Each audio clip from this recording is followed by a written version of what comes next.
Good afternoon, everyone. Thank you for coming here. Let's just start off with this. It's way too warm in here, and we know that. And as an Alaskan, I can tell you it's way too warm in here. So the thermostats have been adjusted to Arctic, even though we're talking about all oceans everywhere, and we will adjust the temperature accordingly. Thank you for spending the part of the afternoon with us.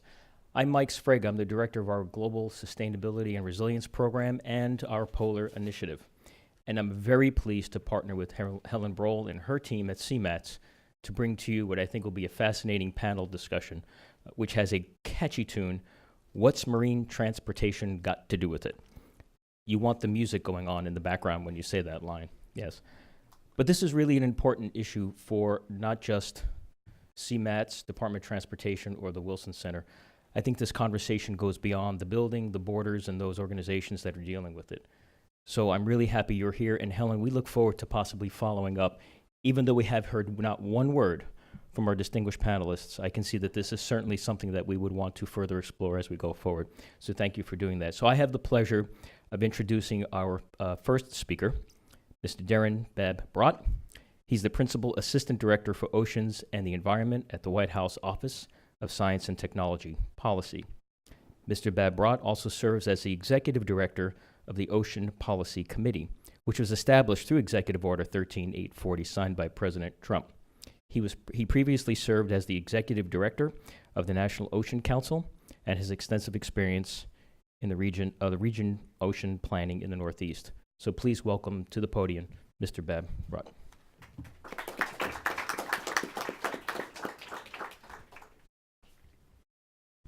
Mike, thank you. And thank the Wilson Center for hosting this. Helen, thank you to the distinguished panelists. And folks, so Mike, you're from Alaska. I'm from Maine, and I made the mistake of walking down, so yes, it's way too hot, but thank you for setting it on Arctic. So I'm going to speak very briefly on the executive order and just sort of provide initial context, and then we'll be available for discussion later as appropriate. Earlier this year, President Trump signed Executive Order 13840, which was an executive order to advance the economic, security, and environmental interests of the United States. It focuses on geospatial data, ocean science and technology, and engagement with stakeholders at the regional and national level. It replaced the executive order that was promulgated under the prior administration, known colloquially as the National Ocean Policy, which focused primarily on conservation, sustainable uses, and CMSP as a delivery vehicle of sorts for ecosystem-based management. It also stipulated that federal agencies would participate in the regions with states, tribes, and marine industry and other stakeholders to develop regional ocean plans. One of the important pieces of the new executive order is that the marine transportation system interests and ports and the shipping industries in particular played a key role in framing the executive order and the things that it focuses on, particularly geospatial data and ocean S&T.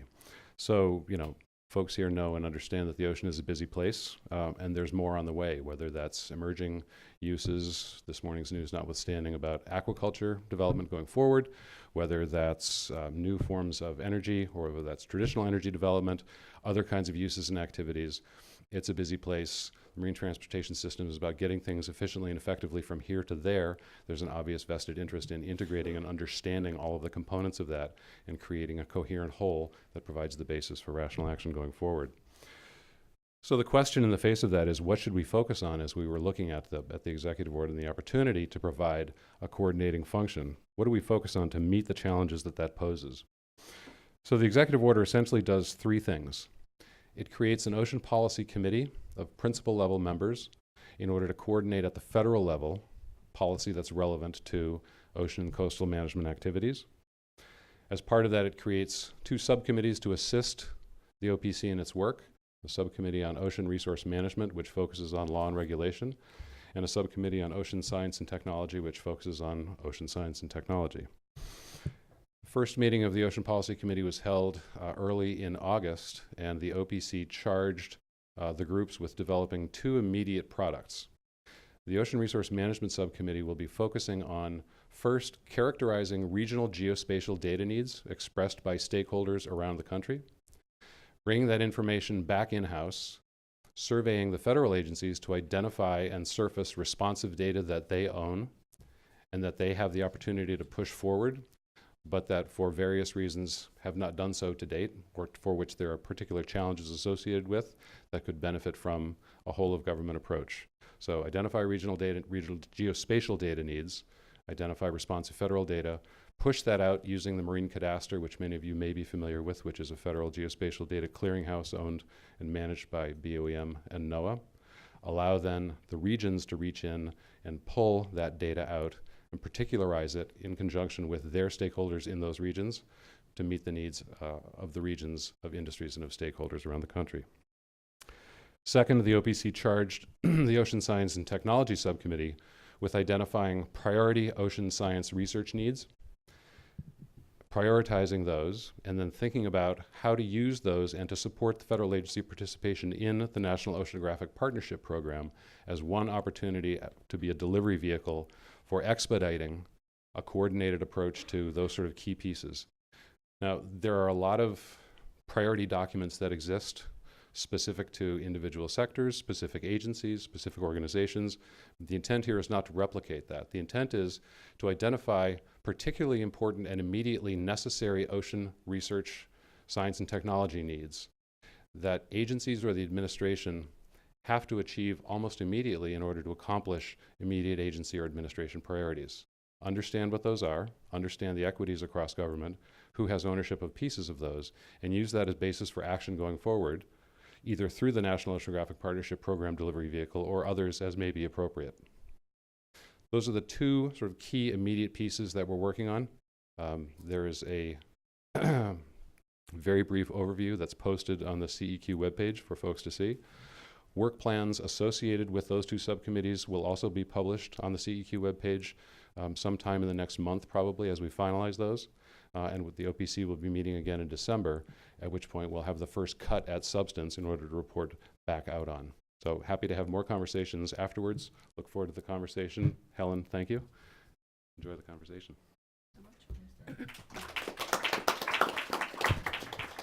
Thank you so much, Darren, and thanks for your collegiality and friendship and membership in the CMTS.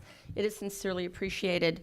And thanks, Mike. We're grateful that the Wilson Center Polar Initiative could co-sponsor this with us today, not the least of which by providing such an extraordinarily nice facility. And yes, it is getting cooler.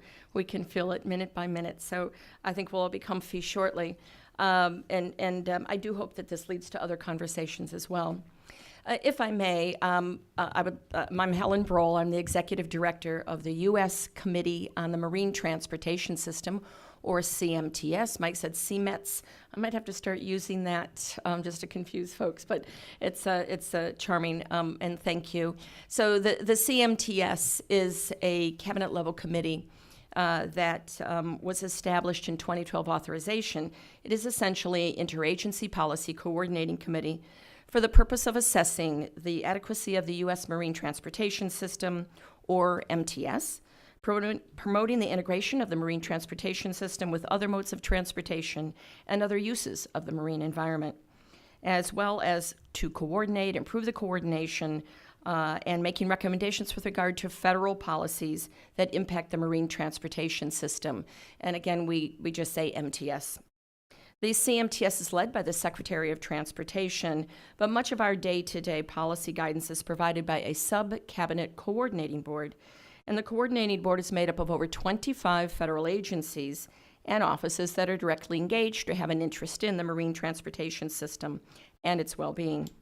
You're all familiar with U.S. Coast Guard, U.S. Army Corps of Engineers, certainly with the National Oceanic and Atmospheric Administration, or NOAA, the Maritime Administration, or even the Federal Maritime Commission. These and other agencies are a member of the CMTS. It is the forum that we bring them together, all the interests and expertise of the federal government to support the directives I mentioned previously. The current chair of our coordinating board is Major General Scott Spellman. He's the Deputy Commanding General for Civil Works and Emergency Response at the U.S. Army Corps of Engineers. I mention this because the coordinating board met just recently and affirmed their interest and support of the ocean policy and the way in which either the CMTS as a coordinating body can help to collaborate and coordinate the interagency interests for marine transportation in particular, or to provide expertise and support to ocean policy committee initiatives. I'm very proud of the interagency engagement fostered through the CMTS and the work of the interagency subcommittees that are tasked by our board to address different issues in the MTS.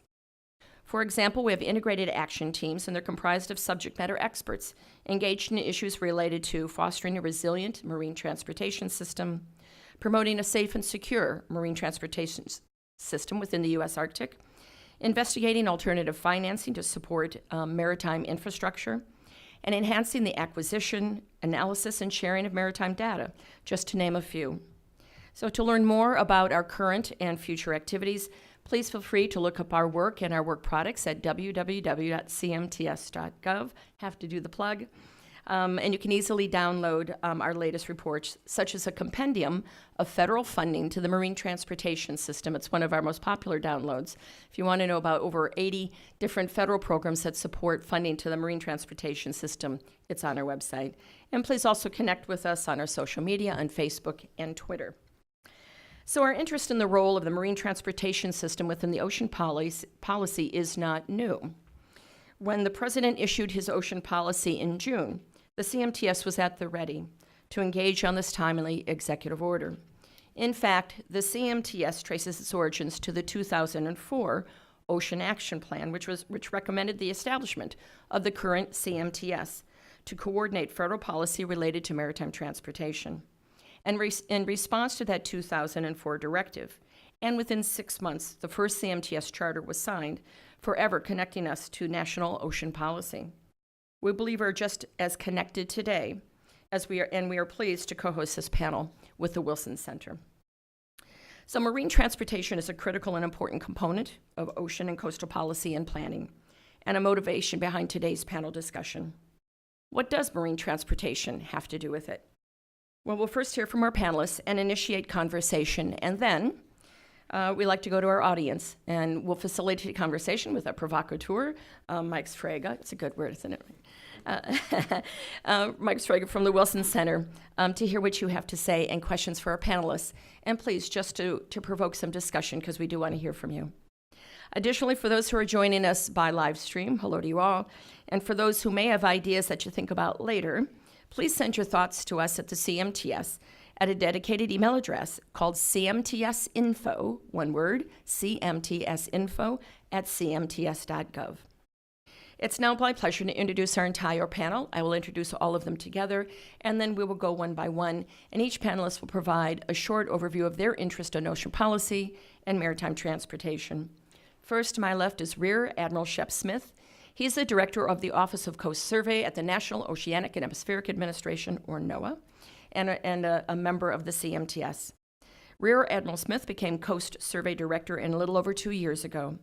A fun fact is that he is the 30th leader of the agency since the first superintendent, whose name was Ferdinand Hassler. He was appointed in 1816. So, Admiral, you have an incredible legacy, and clearly one of the oldest directors for what is now NOAA. As Director of Coast Survey, Admiral Smith is dedicated to advancing the modernization of digital charting, increasing autonomous systems for hydrography, and improved integrated navigation services for seaports. Next to him is Rear Admiral John White, also a PhD, Dr. White. He's That would be this guy. Oh, not you. We talked about that. Get my PhD.com. What if you get you one? We knew that. Absolutely. We can have a I'll bestow that later. Get my sword. Have a committee meeting. So anyway, thank you, sir. Rear Admiral John White, who is President and CEO of the Consortium for Ocean Leadership, a non-profit organization that represents the leading public and private ocean research and education institutions, aquaria, and industry with the mission to shape the future of ocean science and technology. Prior to his current post, Admiral White had a distinguished 32-year career in the U.S. Navy with numerous assignments at sea and ashore, including oceanographer and navigator of the Navy. Next to him is Rear Admiral Dave Titli, a PhD as well, or a PhD, because I'm not, Director of the Center for Solutions to Weather and Climate Risk at the Pennsylvania State University. Admiral Titli also has a distinguished 32-year career in the U.S. Navy with numerous assignments ashore and at sea, including oceanographer and navigator of the Navy. Admiral Titli also served as the Deputy Undersecretary for Commerce for operations at NOAA. Fourth, we have Mr. Paul Somdalen. He is the Counselor for Trade and Industrial Affairs at the Royal Norwegian Embassy here in Washington. Before joining the embassy in 2016, Mr. Somdalen served as Deputy Director in the Maritime Department in the Ministry of Trade, Industry, and Fisheries in Oslo. Mr. Somdalen holds a Master's in Business Administration from the Norwegian School of Management and has studied international relations at the Institute for Political Science in Paris. And rounding out the panel is Mr. Malte Sondergaard. He is Maritime Advisor for the Royal Danish Embassy. Before coming to the United States very recently, this is your third week, Malte? Third week. So God bless him for being here today. Thank you. He worked at the Danish Maritime Authority for many years, focusing on maritime business policies, both nationally and internationally. He is also part of an interdepartmental secretariat developed for the Danish government's, quote, Plan for Growth in the Danish Maritime Cluster, unquote. Published earlier this year, Mr. Sondergaard received his master's in political science from the University of Copenhagen. So we have asked each of our presenters to provide 8 to 10 minutes overview of their interests or work in ocean and coastal policy and the maritime nexus, after which I will begin the dialogue. Admiral Smith, please begin.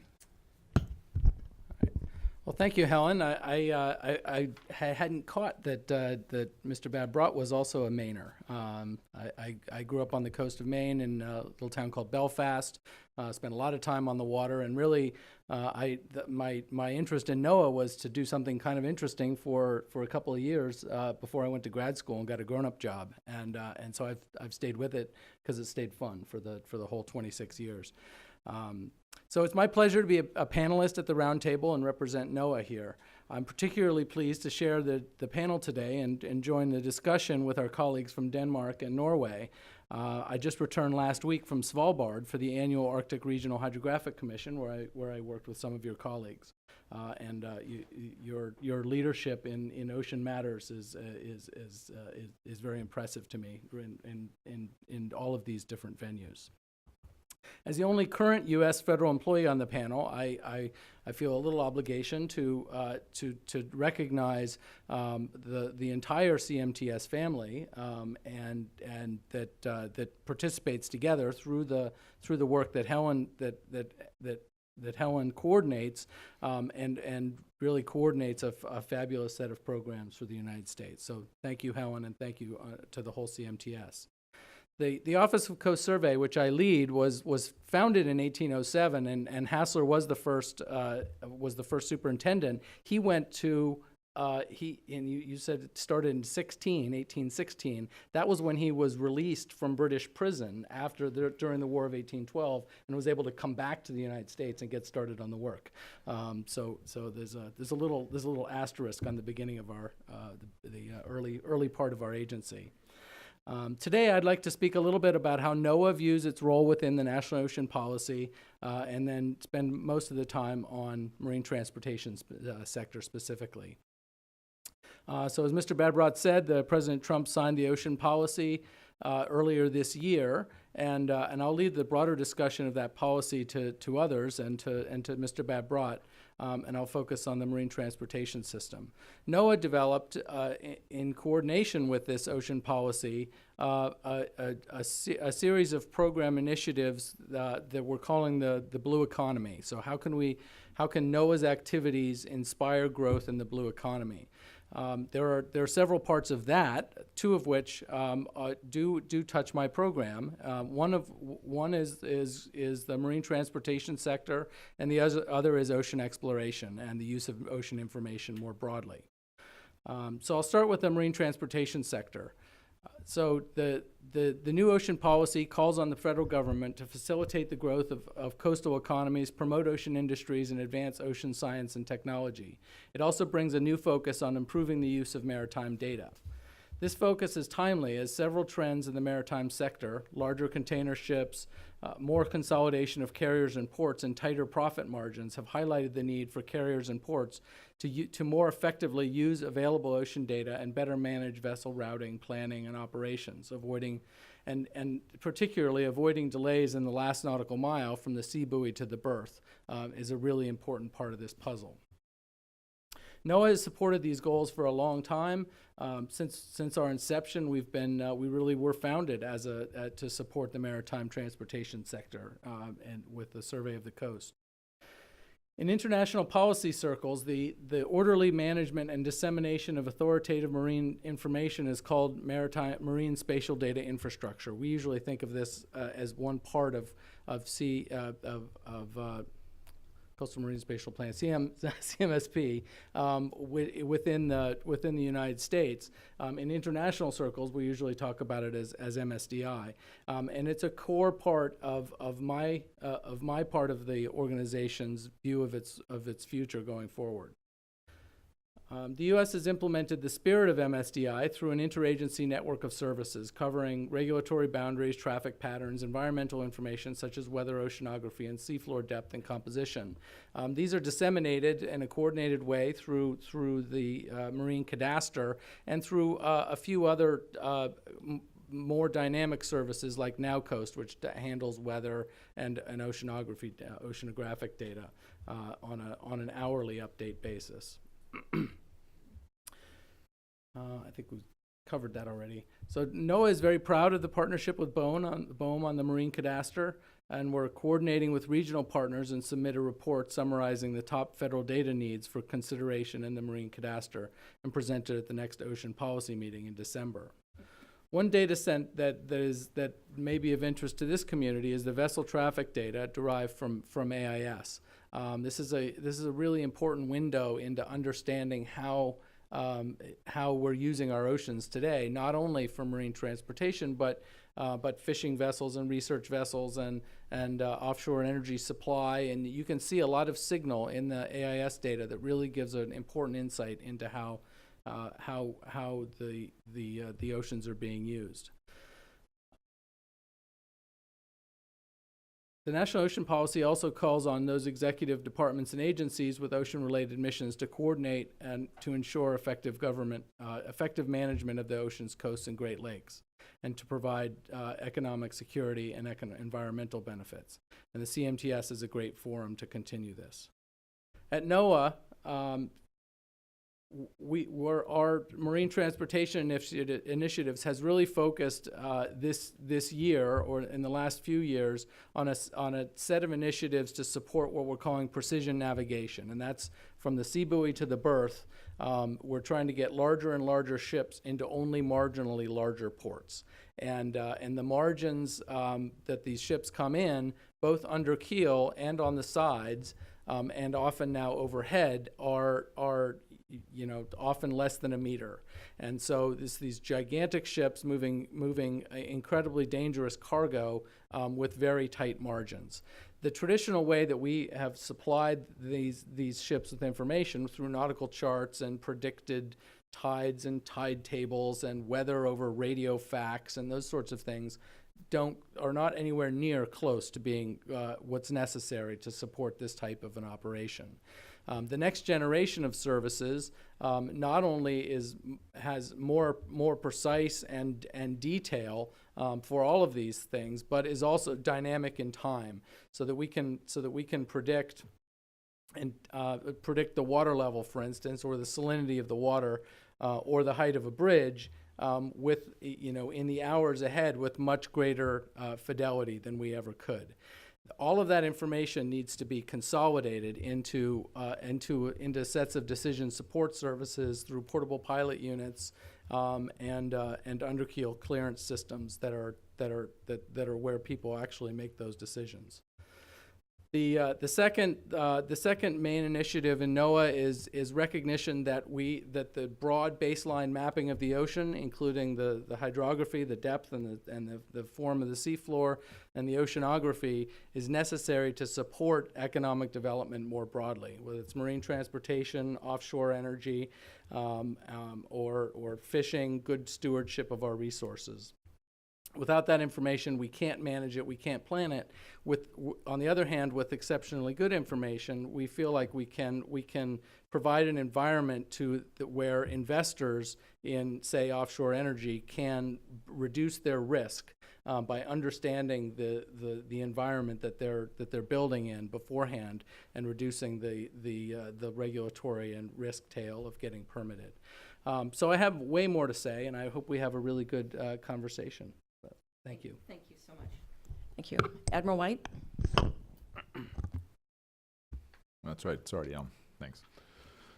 So Shep is the 30th rendition of the original superintendent of the Office of Coastal Survey. So I, however, was the 50th superintendent of the U.S. Naval Observatory, which, by the way, provides a time standard that you use to calibrate the clocks in GPS, which gets timed down to your cell phones. Now, I'm not a clock expert, but I can tell you that clock in the back of the room is either off by about 15 minutes or more, or Darren talked a heck of a lot longer than I thought he would. It's the John Belushi clock. Maybe.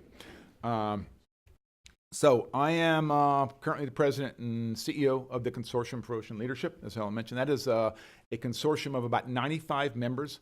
A lot of academic ocean science organization institutions. A lot of you went to college at many of these. They are laboratories, aquariums, and industry members, including oil and gas sector, ocean technology as well. My job is to try to make 95 members sing in harmony and not sound like 95 cats caught in a dryer here in Washington, D.C., and then, of course, you're drowned out by all the other cats in various dryers. So I try to do that and really be a voice of ocean expertise as it applies to policy and education, scientific research, and all these things that we get involved in at the consortium. So the first topic I just want to mention, as I hit a few wave tops here, and then we'll dive deeply as I know into them, is change. The ocean is changing. It is changing in terms of not just the sea level rise, not just the warming, the changes in pH, but it's changing in terms of its chemistry. It's changing in terms of the blue economy. And it's changing, and when we look at things like trying to grow farming or aquaculture from seaweed to finfish. It's changing in the other things that we do on and around in the ocean, pharmaceuticals that we can get from the ocean, a zillion different things. By the way, you can read something about that in my latest Ocean News Weekly, my President's Corner. If you don't know about that, just go online, type in my name, ignore all the lousy pictures and things I didn't write in my yearbook, and you'll find some really neat stuff about it. So the other thing by the way, we're growing this new ocean called the Arctic that several of us have been deeply involved in, especially these guys on this end of the table, as they try to take a look at what's really happening in that ocean in the future, critical issues dealing with transportation. A lot of this change, of course, is anthropogenic. It's caused by us, by a lot of human activity. The other thing that's changing a lot is the technology, and especially that is associated with transportation. I was jogging by the White House on Pennsylvania Avenue a couple of weeks ago, and by me comes a very nicely dressed young gentleman in his hipster, very tight-legged suit, which I don't have one of, on his scooter, with the wireless earbuds using Bluetooth, with a phone device propped up on the scooter with a navigation program, a map program. Doesn't need to know where he is, just needs to follow the little thing on the screen and do exactly what he says. By the way, we can start a lottery on at what point the Google Maps is going to have a scooter on it, as well as the car, the train, the bus, and all those kind of things. And I just look at how things have changed just within a year, the number of scooters here in Washington, D.C. I think we're seeing the same type of change happen in transportation. We're going to see it at sea in terms of autonomy, traffic management, port infrastructure, and all these type of things. So while the ocean is changing, our technology is changing, and you have sort of this common thing that happens, and it really points to changes in transportation infrastructure in the way that we look about transportation. By the way, the other change that's happening is the blue economy. The ocean economy is anticipated to double by 2030, according to global estimates. Within the last 25 years, the amount of maritime traffic increased fourfold, and there's no indication that's going to stop. So amongst all this change that's happening to our ocean, as our coastlines change as well, and I was just down in South Carolina, and I was way inland, so I didn't get to go down to the coastline where all the damage is, but there's a lot of change happening to our coastal infrastructure, which impacts our ports as well. So understanding the ocean, understanding what's going to happen to society and technology and transportation, the nexus of those is critical, and that's why I believe the ocean policy and things that were talked about that are key right now. So one thing that I try to look at is this thing called science-based decision making. It started off as a concept called battle space on demand in the Navy when I was working for this guy, and but you know, I just changed the terms a little bit because people don't think finally of battle space sometimes here in Washington D.C., although it is one. But you start off with data at the bottom and decision at the top.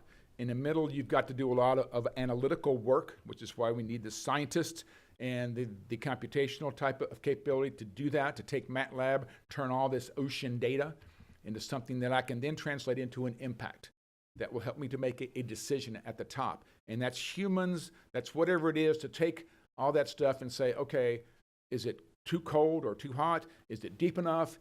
Is it, how fast is the wind going to be blowing? What's the impact on what I want to do? And that includes a lot of transportation as well. So looking at that science-based decision making, I read you, and when we look at the National Ocean Policy, it should be the policy, yes, facilitate the economic growth of coastal communities while the coastlines are changing, and promote ocean industries which employ millions of Americans, advance ocean science and technology, feed the American people, transport American goods, expand our recreational opportunities, and enhance our energy security. That doesn't happen. Those are decisions embedded in every key part of that. It has to be based on science and technology. In the U.S., as we do that, we have to take a look at some of the up-and-coming capabilities of data management, of ocean observing and sampling, new ways to look at the ocean in terms of environmental DNA, ocean sound, ocean chemistry on the scene, and these type of things. The capabilities are advancing as fast as the actual scooters are in Washington, D.C. So we take this and we say, great opportunities, great challenges in it, but it all has to be underlined by what we've always done at this nation, which is to advance our scientific basis for doing this and our technological basis. So how do we do that? Well, if you listen to Admiral Watkins back about almost 18 years ago now, he said, we've got this confusing set of agencies and governmental folks that are involved in the ocean things, and it's very confusing. And so that led to the actual creation of of what we have now, which is our National Ocean Policy, the Ocean Policy Committee, to bring all those agencies together and solve these problems. So I will tell you that this ocean policy, as it relates to this change, as it relates to our transportation infrastructure changing, as it relates to the science-based decision-making, is going to be key to us being successful in the future and having an ocean that is healthy, that is sustainable, and that supports the increased maritime transportation in the future. Thank you. Great. Thank you so much, Admiral. And Admiral Titli, please.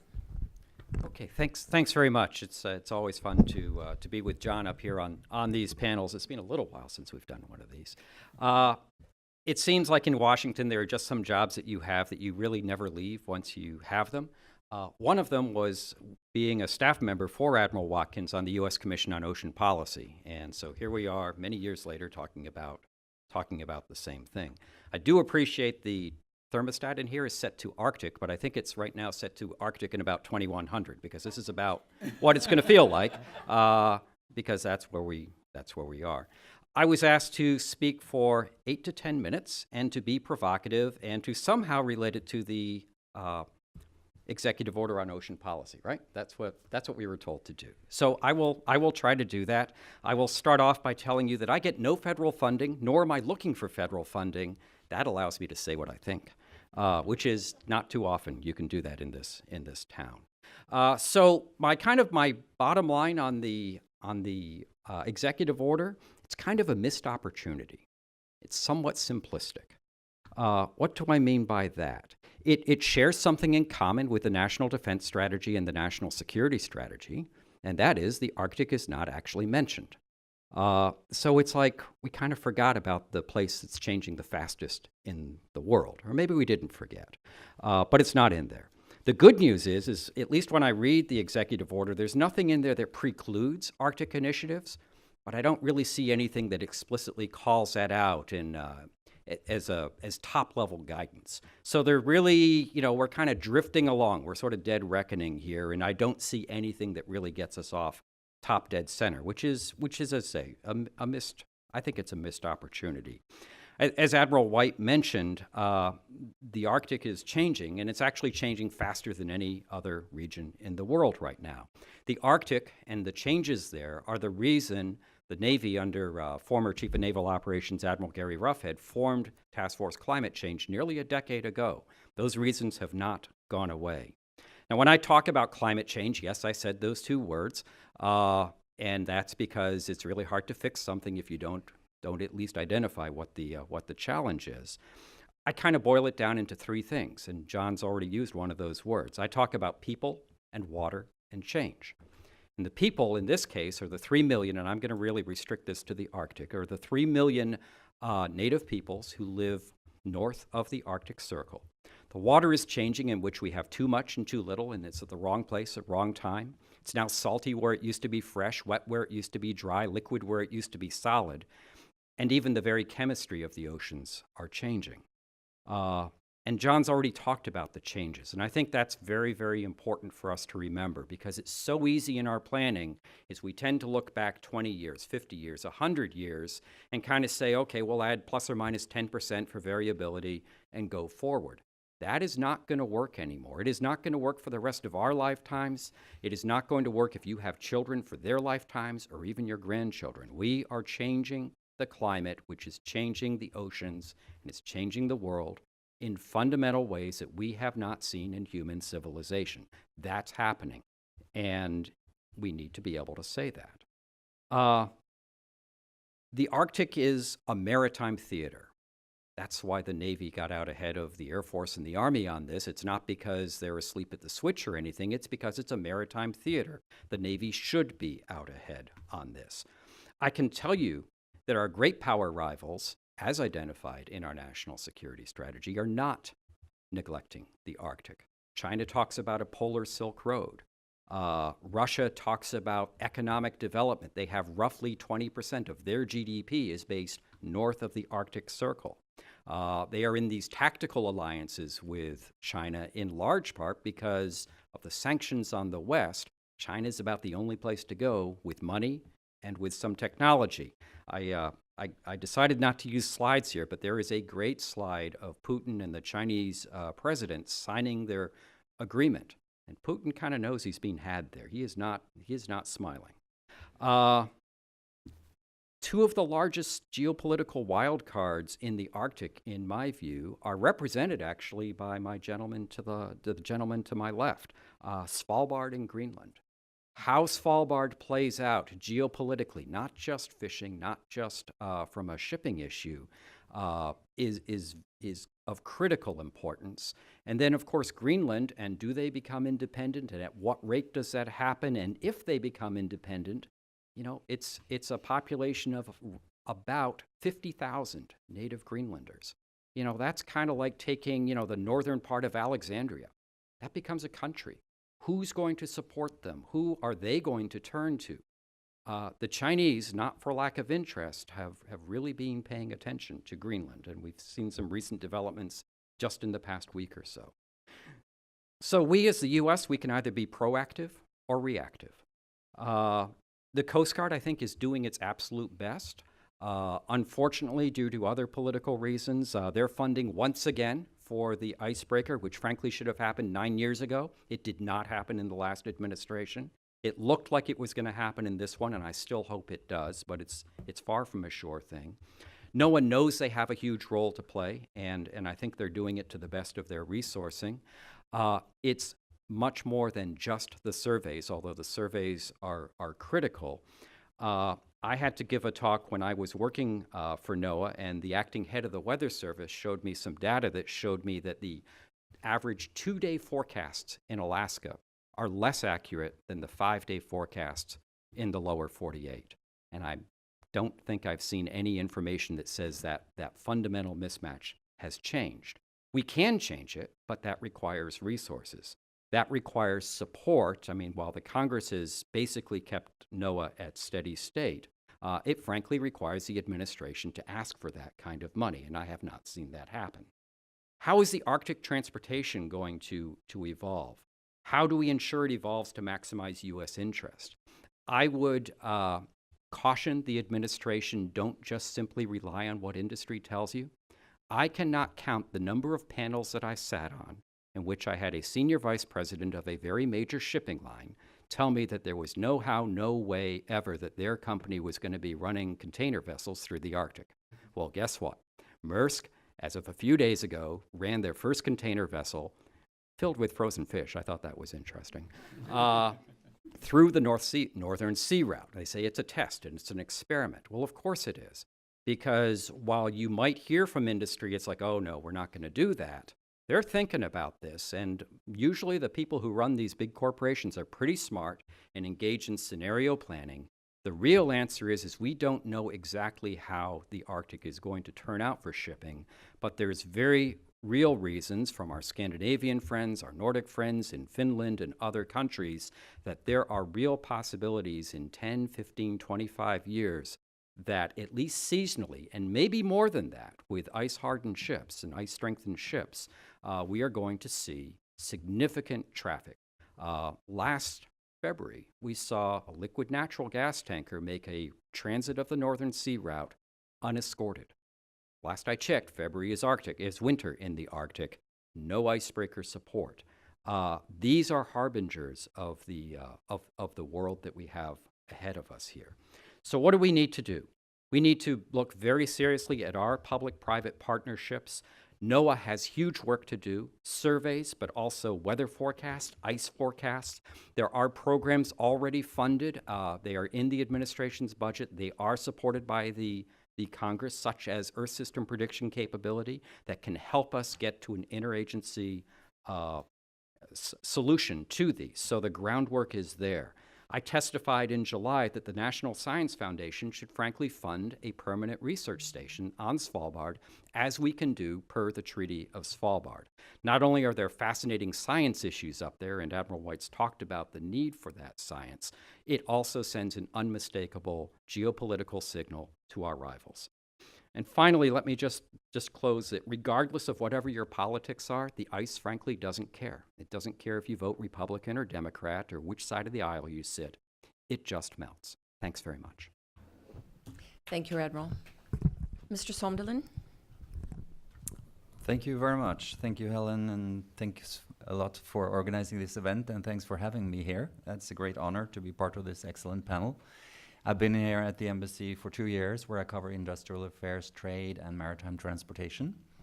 And the only thing I can brag about in this context, I think we are the closest neighbor to the Naval Observatory. We're just across the street. Let me start by emphasizing the excellent relations we have between the US and Norway in the maritime field and in all other fields for that sake. We are very happy about them, and we like to strengthen them. I have a couple of slides back here. They're not very elaborate, but I'll talk a little bit about them afterwards. I think the topic that we're discussing today is very timely, both because of the executive order from the president and also that there are so many processes going on related to ocean and maritime issues around in the world. So thanks for being part of that conversation.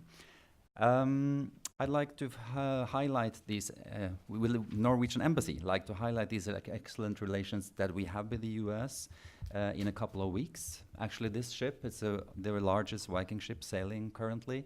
It will come to the wharf on October 10th and 11th, and we'll have some industry seminars and some more pollution-related seminars, etc. going on. So I hope many of you will be able to join us and also to go on board on that ship. But going back to today's discussion, coming back to, I think we are at the crossroads. Some of the panelists have kind of included that in their remarks. We see that there are a technological revolution going on in the maritime field, and also that the industry is confronted and the world is confronted with stricter climate and environment requirements. So major changes are underway and they come quickly. And I'd like to tell a little bit about the Norwegian experiences in this field, so perhaps that can add into the conversation here in the US. So Norway is a maritime nation, that's a fact, and the government has for a long time had a strong focus on maritime policy and done so in collaboration with industry, with stakeholders like trade unions, and also the educational and science system. And this has materialized into several maritime strategies. The first maritime strategy was launched in 2003. We had a second one in 2007, and the current government presented its strategy in 2015. And some of the priorities of this strategy is to ensure that we have a complete and competitive fleet under the Norwegian flag, that we have qualified personnel to be on board and work in this field, that we also have a new research and innovation strategy for the maritime sector to think ahead, and there is a very strong focus on green shipping.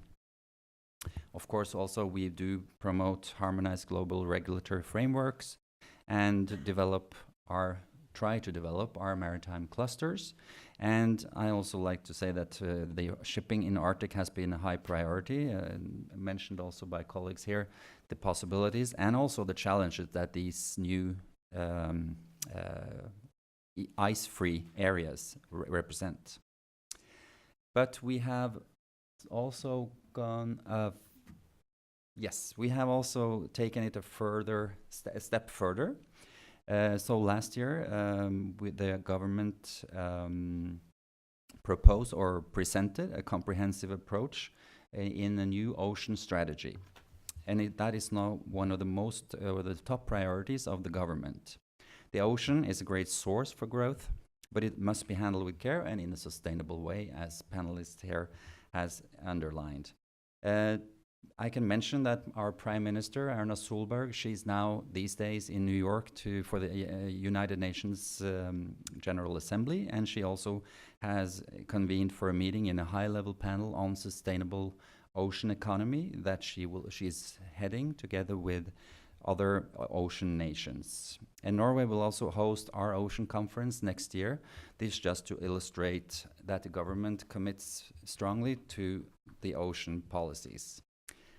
So in 2017, the government presented our the ocean strategy, and also a white paper on the role of oceans in our foreign and development policy.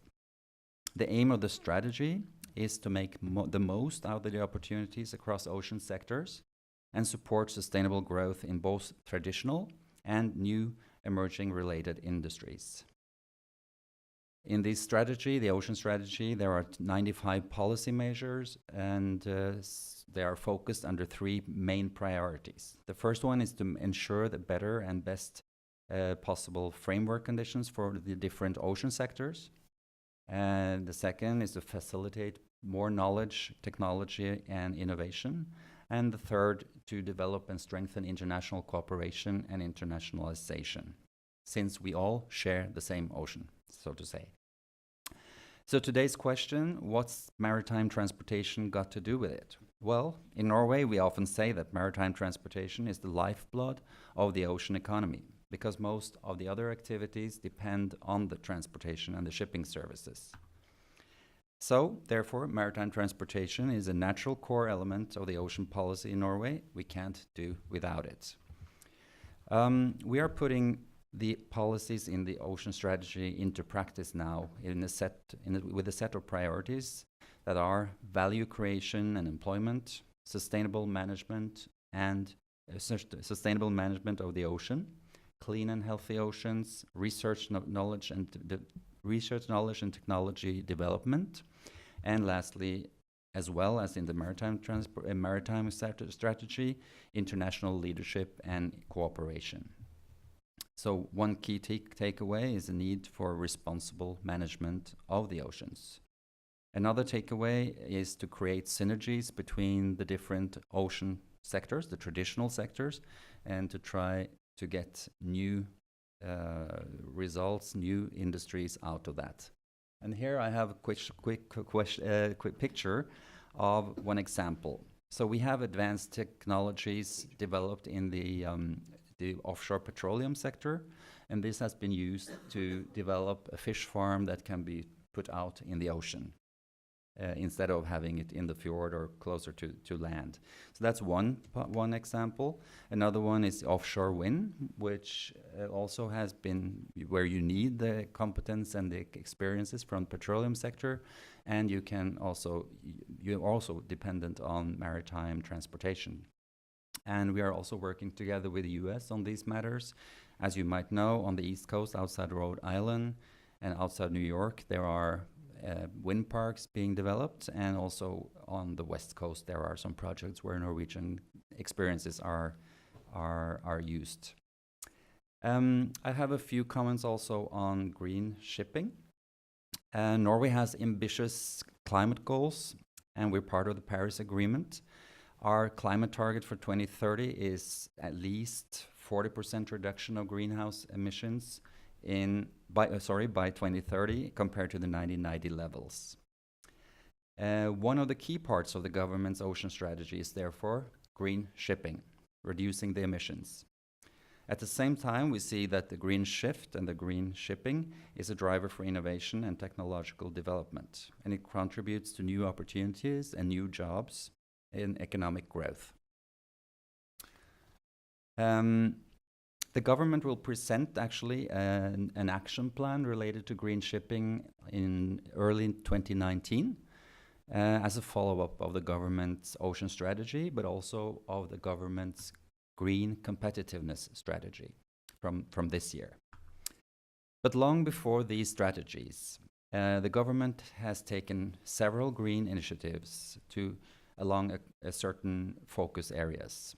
First, we have set environmental requirements in public tenders for the public ferry system.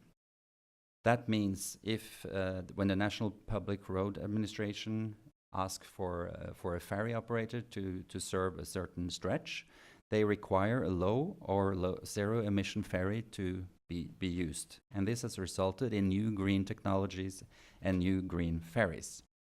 We also have public grants and tax incentives to support green development in the maritime sector. And also we do prioritize the work in the international sector in IMO for green regulations of the maritime sector. And the industry as the industry continuously has developed new solutions, the authorities must be able to meet with these developments and support that so the regulatory framework meets the needs of the business when they are to develop. Just quickly, I will show some of the results. We have had the previous picture was that we had the world's first LNG ferry as a result of these public tender processes.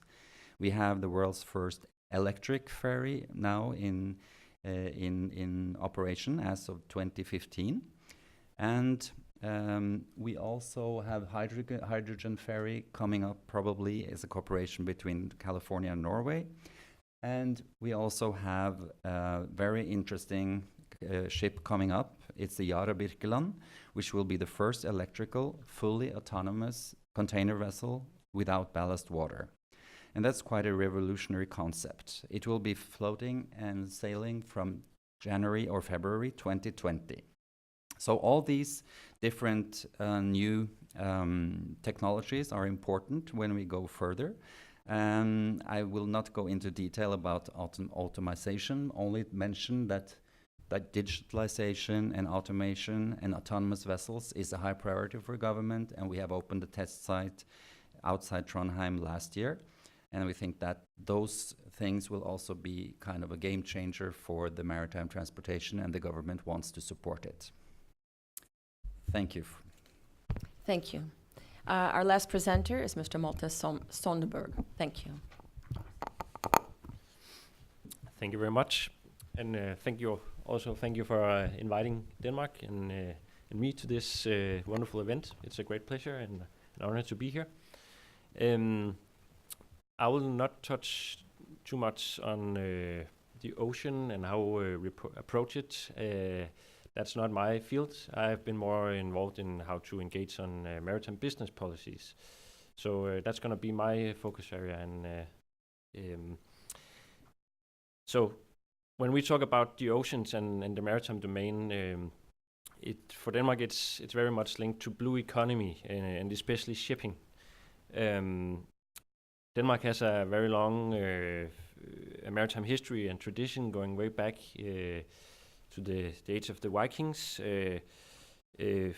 From there, we developed a maritime sector, maritime businesses. I would claim that most families in Denmark, they even have a seafarer in their family or no one. So it's a big part of our history as a country. And from this, we have developed a modern maritime industry, both a whole cluster, both with shipping, shipbuilding. We have manufacturers, ports, and other various maritime services. So we see the maritime sector not as only as shipping, but as a whole, as a cluster of all these different type parts of the industry that I mentioned. From this, we have developed this very large maritime industry, where we actually see the shipping as the main driver of this maritime ecosystem that we have. We have one of the largest ship registries in the world. We are among the biggest operators of ships around the globe. This means we are a key player in seaborne transport of goods. We have big shipping companies in almost all segments of the maritime transportation, and we're home of one of the world's largest companies in transport of logistics, namely the Maersk Group. We have maritime manufacturing, which provides some of the newest and most advanced engines and green technologies for ships. Together with Norway, I think we're one of the front runners in regards of offshore wind technology and installations hereof. So all in all, we have a very large industry, and this is also when we look at policy. This is also our starting point on how to approach the ocean. And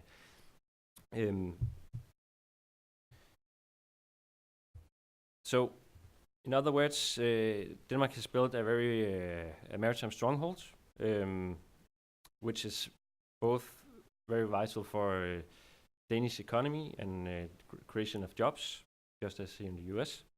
And in our opinion, this stronghold has been built upon a high level of maritime competencies. We have a lot of skilled mariners who both work on sea, but also goes on shore and works within the maritime industry. It's very important for us that they are able to not only sail a ship, but also continue educating them after they come to shore. It's based on competitive and stable framework conditions. We have a large political consensus on creating a stable environment for the maritime industry. With one of the initiatives that has been introduced has been the tonnage tax system. But most of all, I think the most vital element in this stronghold is the close cooperation we have between all parts of the Danish maritime cluster. It's not only the government or the shipping industry that sits down together. It's basically all parts of the industry who sits down around the table and chip in and put together our minds on how we can continue maintaining and develop this stronghold in Denmark. One thing we are very aware of in Denmark is that, and I think not only Denmark but every country in the world who's engaged in maritime affairs have to remember, is that the maritime industry is operating all over the world. It's truly global in its DNA, and that DNA has developed over thousands of years. So this also means that the maritime industry or maritime stronghold we have in Denmark can basically disappear tomorrow. It's not given that it will stay there forever. It's and that it's competing against not only each other or in the European Union, but in the whole wide world. So I think for us it's very important to remember this fact, and if we want to maintain this stronghold, it will truly demand a true effort to do this. Not by lowering standards or protecting the industry, but by giving it the right framework conditions to grow in and innovate. And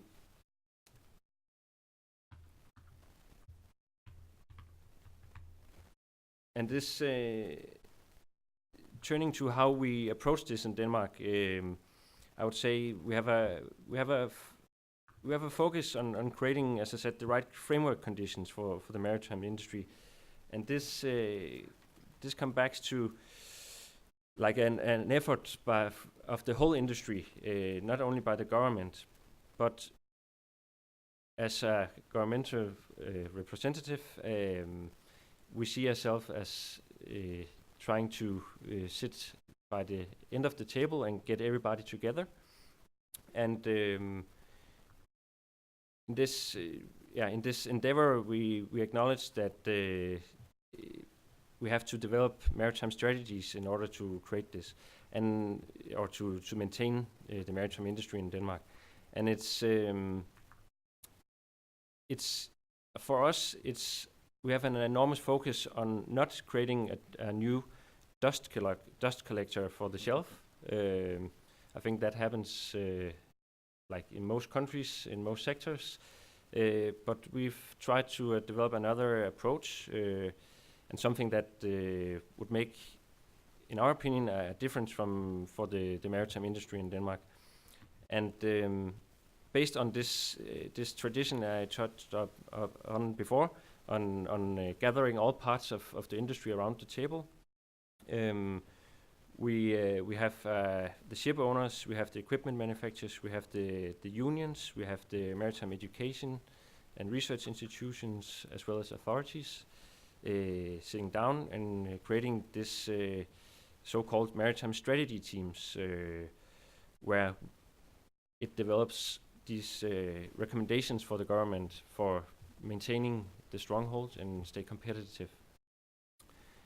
These recommendations are handed to the Danish government and has recently, I think, as the third or fourth version of this, published this strategy for maintaining and developing Denmark into a global maritime power hub. So, and I think our focus is instead of, as I said, it's not on creating a new dust collector, but we want to create a very concrete action plan with feasible actions. They have to be measured. We have to be able to measure them. We want the industry to measure us as a government and what actions we do. Do they actually make a difference for the industry? Are they implemented? So we take this a corporatist approach to the industry and how to work together, and I think that has resulted in that we are still be able to maintain a strong maritime industry despite not being a low-wage country, not trying to cut corners and so on. So all in all, just to summarize what I said, what I've been saying, it's our main focus talking about the ocean is the shipping industry as the driver of the maritime cluster, and it's an essential component in keeping and attracting related segments to Denmark, but it's also a key in developing new businesses which can help sustainable use of the seas. I think without the shipping industry, we're not able to attract or create these new solutions, which are so vital for the people who live by and off the sea. So the shipping industry takes a big part of our focus, but that doesn't mean we are blind for all the new opportunities that's developing these years. So another initiative in Denmark is the development of Maritime Spatial Plan. We have to make sure coordinate the many uses of Danish waters and in order to support a sustainable growth in the sea with all these new kind of types of areas, aquaculture and deep sea mining and autonomous technologies and so on. So yeah, shipping is it's all about shipping in Denmark. That's the heart of for us and our policies. Thank you. Thank you so much. Thank you. That's a really terrific segue to questions. I would like to start with the panel, if that's okay, before we throw it to the audience. So I heard a number of really great quips. We certainly talked about blue economy, green competitiveness, the need for innovation and technologies, science and database decision-making, that maritime transportation is in its nature global, the impacts and interests of the U.S. Arctic in terms of ocean policy. And our last presenter, Mr. Sondergaard, you indicated that maritime transportation is really so much a part of Denmark as a maritime nation, that the challenge of integrating maritime transportation into a maritime or marine spatial planning is kind of a natural thing for you. But I'd like to ask all our panelists to weigh in a little bit. This is not about ranking the importance of uses of the ocean, not in any way, shape, or form. But even in Norway, Mr. Sunderland indicated that you have a strategy and priorities, and maritime is one of your priorities. So I welcome comments and thoughts here about where the maritime transportation fits within the ocean policy in a practical sense in terms of prioritizing how we begin to address the challenges of our oceans. The federal government, certainly in maritime transportation, does not engage in many pieces of the maritime transportation system. We have one role, and that's certainly many of the services that Admiral Smith talked about is important, the U.S. Coast Guard's regulatory requirements, the Maritime Administration's support of U.S. flag fleet, Federal Maritime Commission that regulates our liner trades and other industry practices, and the federal engagement is very large and diverse. But if I could ask the panelists to talk a little bit more about where we fit maritime in these discussions, because the competition for time, energy, resources, and priorities is so great. I didn't mean to have such a loaded question, but I'll start with, I'll start. Sir. And everybody can then correct me, which is this guy here. He'll fix whatever I say. So this is sort of like, I think one of my jobs for about the last 10 or 15 years is being patron saint of lost causes. And it's really, the maritime industry, and we are a maritime nation. I think we don't remember that, but we are a maritime nation. We have a tremendous maritime history. I'd put it up against, with no disrespect intended, but I put our maritime history up against any other country, including Great Britain. 70% of the world is covered by the ocean. 80% of the population within about 100 kilometers of the coast. 90% of our trade comes by ocean. 99% of our information comes via the ocean.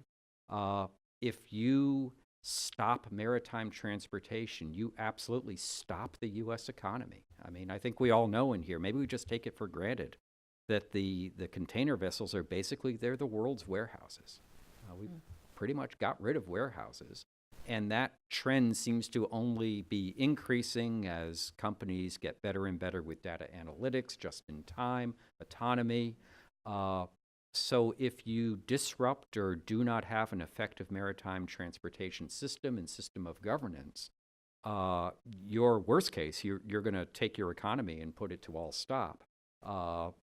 More likely, you will degrade it, and as was mentioned by our last panelist, the transportation system is global in nature, and it will find a place where there are better either infrastructure or better governance, and that the nation, can potentially, we can lose jobs, we can lose growth opportunities, we can lose innovation opportunities. So maritime transportation is one of those foundational infrastructure building blocks. You don't think about a whole lot, but it's sort of like, again, as Admiral White, he owned time for a little while.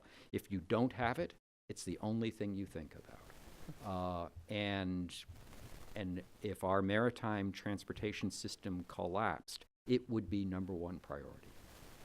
Thank you. Any other comments or thoughts? Admiral White? I think actually I was the patron saint of ensuring that Admiral Titli's causes were not lost during my career in the Navy, including Task Force Climate Change. So when you brought up the word marine spatial planning, which is something that I think is critical going forward. We talked about a lot of advances in technology. The ocean policy talked a lot about the things that we must do, we want to do with ocean science and technology to enable, whether it's additional food, energy, growing the economy. So imagine a future where we've got a bunch of the giant roll-on, roll-off fish farms. We've got wind energy systems going all over the place with scallop farmers who don't want them because they get in the way, theoretically, of the nutrients that are flowing to their scallops, unproven, but still an issue on Capitol Hill. We've got changing coastlines and port infrastructure, as I mentioned. We've got all these things happening on the oceans, increased ocean economy. Everything that I mentioned and the many more that were mentioned here today requires some type of transportation. If it's aquaculture, you've got to get the fish and the food back to eat.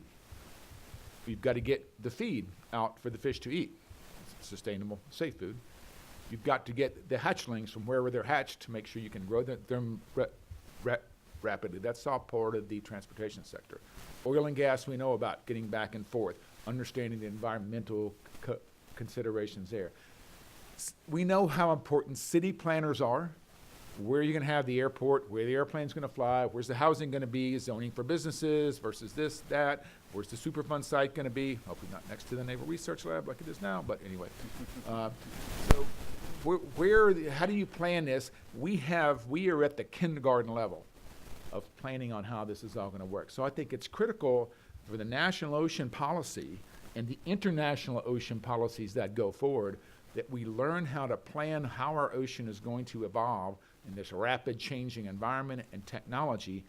And for the Ocean Policy Committee has to really figure out the hows to plan that of the whats that are in the policy. So I think from the U.S. side, doing that effectively, and then the harder part is carrying that on the international level, carrying it down to the state level, carrying that really across all the stakeholders of our ocean, which, as we know, is more than 2/3 of our planet, including, and it's growing, by the way, as Admiral Titli mentioned, to the north and other places. Doing that is really critical, and the underlying piece, again, without the transportation, the interconnectivity of physical things that move back and forth amongst all this, none of it works. Thank you. Any other comments? Yeah, I did want to comment a little on, while I think it is true that the U.S. international, large ship fleet has shrunk over the course of the last 100 years or so. The other segments of our maritime world are thriving. You know, recreational boating is really huge, but so there's, you know, we'll go from the top. You know, the light commercial, there's probably 100,000 fishing vessels, commercial fishing vessels, towboats, and that sort of thing that are operating in U.S. waters. Those are professional mariners. We have you know, hundreds of thousands of large recreational boats, probably 500,000 boats that won't leave their dock if their chart plotter doesn't work, and you know, and then you know, millions of small boats, and so that, you know, across all of our 7 coasts in the U.S. we have a really active maritime world. And then lastly, some of the trickiest maritime work that we do is the work that our pilots do, operating in our coastal waters, and they're involved in all ships, with foreign flag or U.S. domestic. So there's a lot there, despite the fact that the large ship traffic has large ship world has tapered off. I'll leave it at that. Thank you. Mr. Sunderland, did you have a comment? Yes, I think I just wanted to mention, if you look at it more domestically, we have in Norway a green coastal shipping program where we try to get trucks, transport away from trucks and avoid congestion. And such initiatives can be, I think, a very useful discussion also here in the United States, where you also have a lot of trucks and congestion. Yes, and we certainly do through the Marine Highway programs. Thank you. I'd like to also follow up on the requirements and interests under the ocean policy for data. It isn't just about maritime data writ large for our oceans, but certainly Darren Bev Broughton talked about the marine cadastre. I wanted to make sure, for those of you who haven't heard of it, it's cadastre, C-A-D-A-S-T-R-E. If you want to look it up, Marine Cadastre.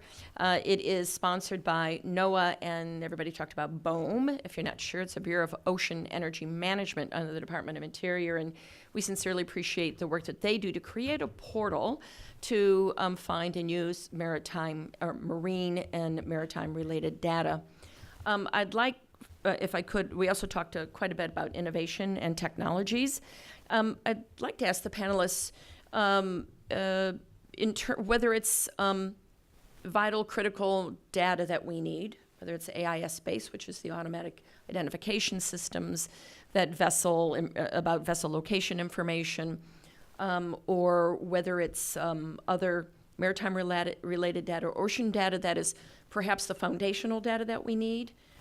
Where are your priorities right now when it comes to data or information that helps make decisions for better policy? Anybody?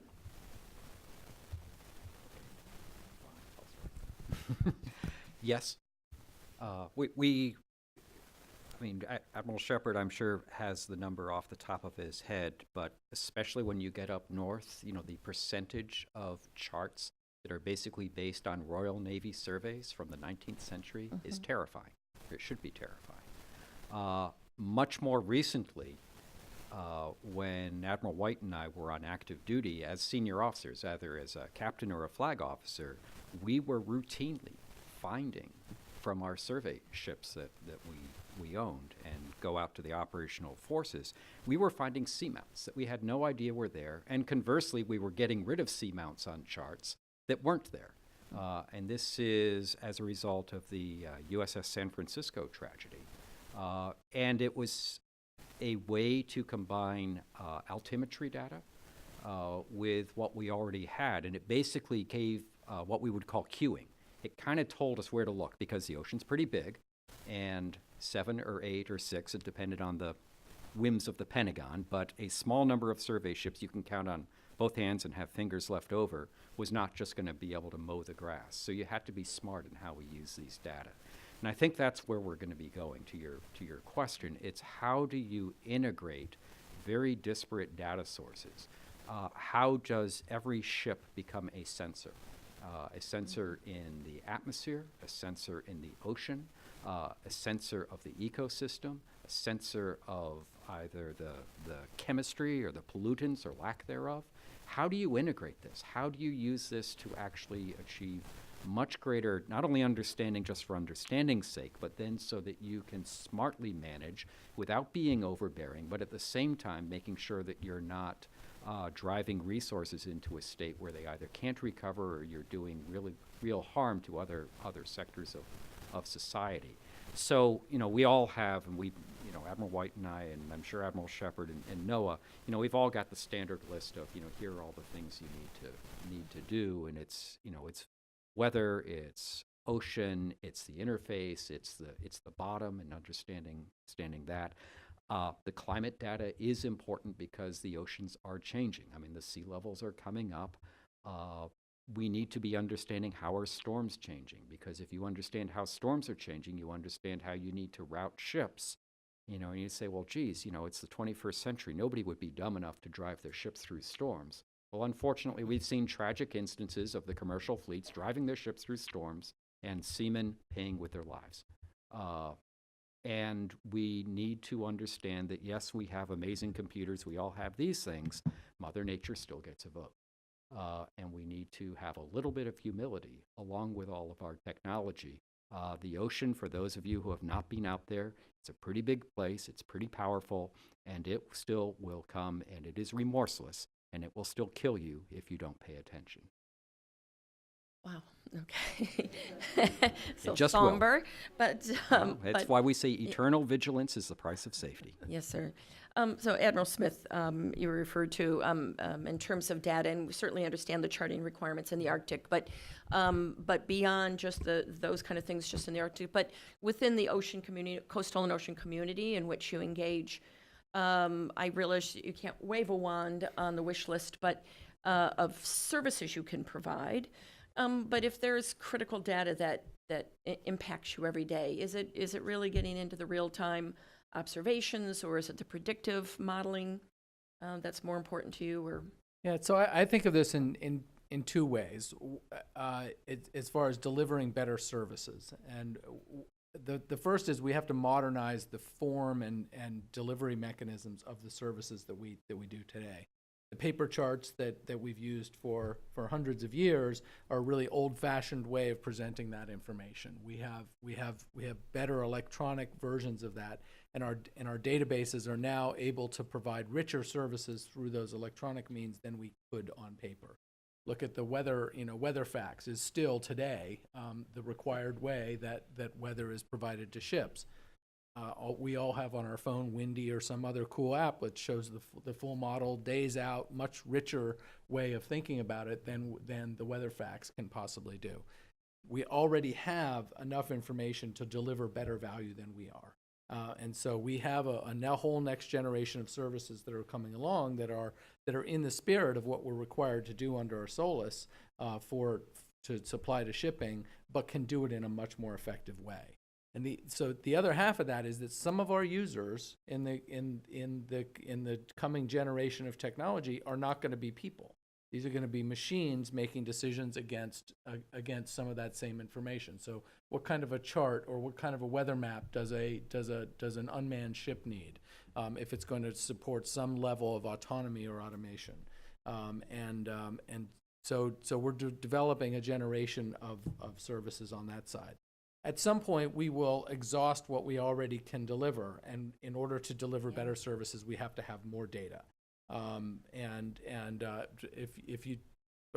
talk about seafloor because it's the core of my business. But if you look at all U.S. waters, including our potential extended continental shelf, and bin it all, for scientists in the room, you just take a 100-meter bin and count all the soundings that we have in the digital record going back to 1960, and then how many of those bins have one measurement or more in it.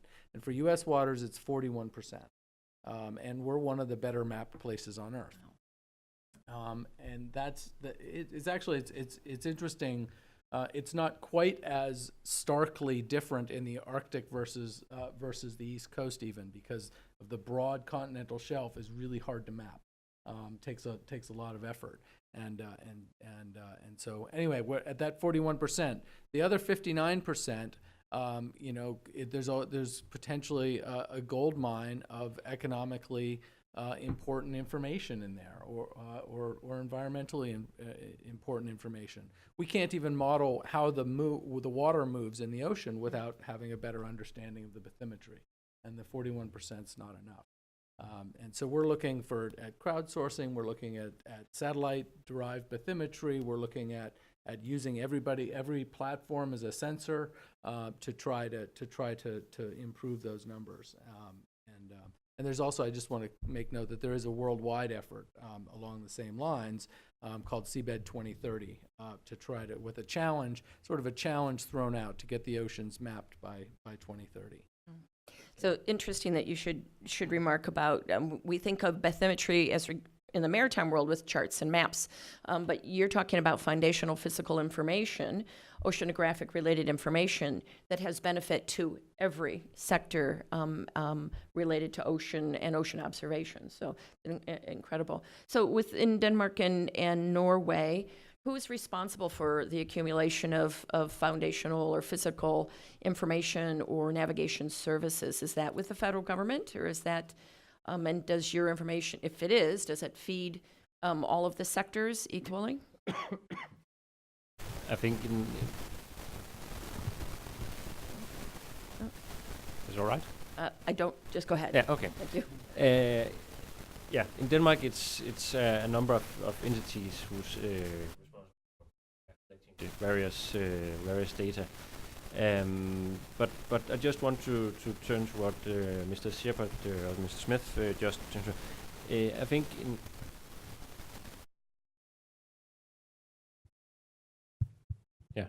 all right. But turning to your point about like data is a gold mine, a business gold mine. I mean, it's for authorities. It's so important to collect data to enforce legislation, creating a level playing field. At least for us, it's very important. There are so many business opportunities in data, and I think from a Danish point of view, it's very important that we as authorities don't like put it in the bank and don't share it with the industry or with the different people who are smart thinkers, who are used to use new technologies, very good with computers and so on. I think that's not the job for the government to be the front runner in this.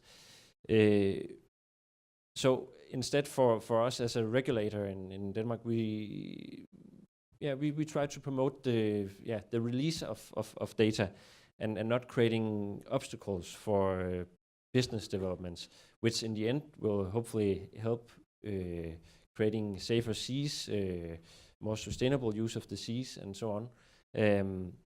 So for us, I think it's an important fact or point I would like to point out is that when we do regulation, it's very important that it's neutral of technology. We don't set the standards.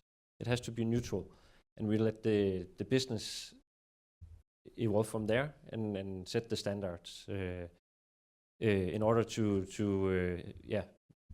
really dig out or make use of this huge potential there is in terms of data. But you're affirming that making data available to the public is essential and important. Did you have anything to add, sir? Okay. Admiral White, anything? Yeah, just real quickly, I'll say you heard a lot of great comments about the importance of data and where we are with data. Data in the ocean is hard. It's hard to come by. It's expensive. We have to remember that it requires an investment to get data. As I tell the ocean science students that I talk to, if you're going to be an ocean scientist, you have to love data more than dating, because we never get enough to do the things with it that folks have talked about here. You know, it's hard to map the bottom of the ocean. It's like, you know, trying to map your backyard with ants with the ships that we have. The positive message is the technology that is growing in terms of the miniaturization of sensors, the way that we sample the ocean from the bottom to the top and the ocean atmosphere boundary, there's great opportunities for the people that understand this technology to think of new ways, better ways to actually map it faster, get after the seabed 2030 type of things.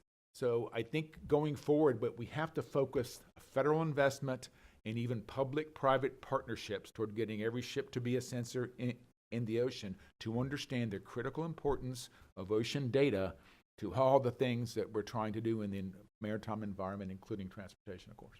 Thank you. Admiral Titli, another word? Just very, very quickly. Admiral Smith mentioned, I think a couple times now, weather facts. You know, this is technology that's now 70 or 80 years old, give or take. John and I got rid of this in the Navy. It was really painful.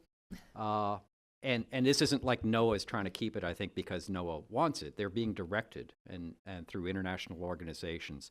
We need to. We're not going to fix this here this afternoon, but this is something that's being talked about for decades. How do you get rid of these legacy, especially distribution systems? Because everybody and anybody is resource constrained. That's just, you know, true for everything. And if you have operational agencies spending significant amounts of their resources, because weather faxes have radio transmitters, and you got to maintain them, and the last guy who knew how to do this is about to die because it's old,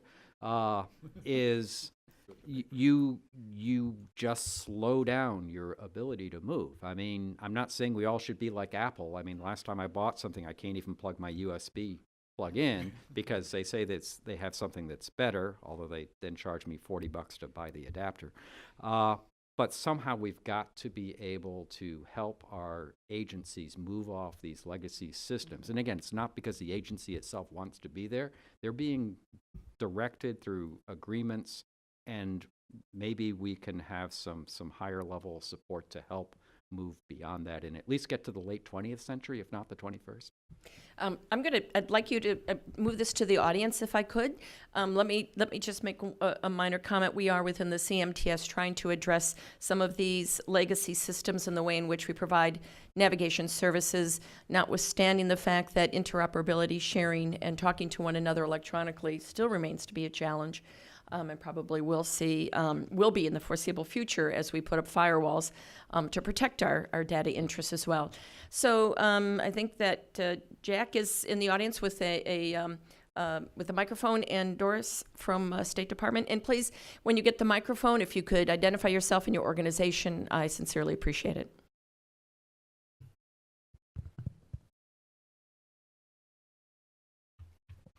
Good afternoon. This has been a very interesting panel. My name is Doris McBride.